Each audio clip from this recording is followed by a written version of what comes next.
देवराज news, जनतेचा आवाज जनतेसाठी। देवराज न्यूजला सबस्क्राईब करा आणि बेल आयकॉनवर क्लिक करा।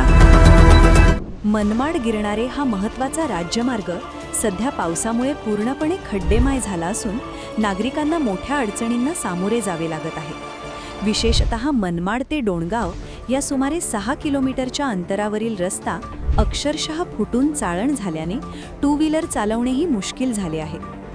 डोणगाव येथील रहिवासी आणि माजी सरपंच उषाताई जेजुरे यांनी या गंभीर परिस्थितीकडे माननीय खासदार भगरे सरांचे लक्ष वेधले आहे। त्यांनी दिलेल्या निवेदनात नमूद केले आहे की पावसाच्या पाण्यामुळे रस्त्यावर मोठ्या प्रमाणावर खड्डे पडले असून अपघातांचा धोका वाढला आहे। या संदर्भात ज्युनियर इंजिनियर व डेप्युटी इंजिनियर यांच्याशी संपर्क साधला असला तरी कामात कोणतीही ठोस प्रगती दिसून येत नाही। खड्डे बुजवण्याचे काम केवळ तात्पुरत्या स्वरूपात आणि निकृष्ट दर्जाचे केले जात असल्याचा आरोपही नागरिकांकडून करण्यात येत आहे। परिणामी काही दिवसांतच रस्त्याची पुन्हा तीच अवस्था होत आहे।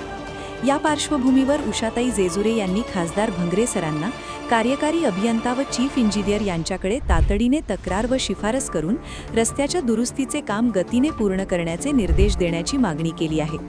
तसेच मनमाड ते डोणगाव या पूर्ण 6 किलोमीटरच्या फुटलेल्या रस्त्यावर सिमेंट कॉन्क्रीटचे कायमस्वरूपी काम करण्यात यावे अशी ठाम मागणीही त्यांनी केली आहे।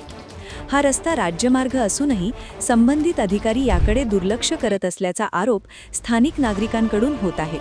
रस्त्याची दुरवस्था कायम राहिल्यास नागरिक आंदोलनाच्या पवित्र्यात जाण्याची शक्यता व्यक्त केली जात आहे। डोणगावसह परिसरातील नागरिकांनी लोकप्रतिनिधींनी हस्तक्षेप करून तातडीने दर्जेदार व कायमस्वरूपी उपाययोजना करण्याची मागणी केली आहे।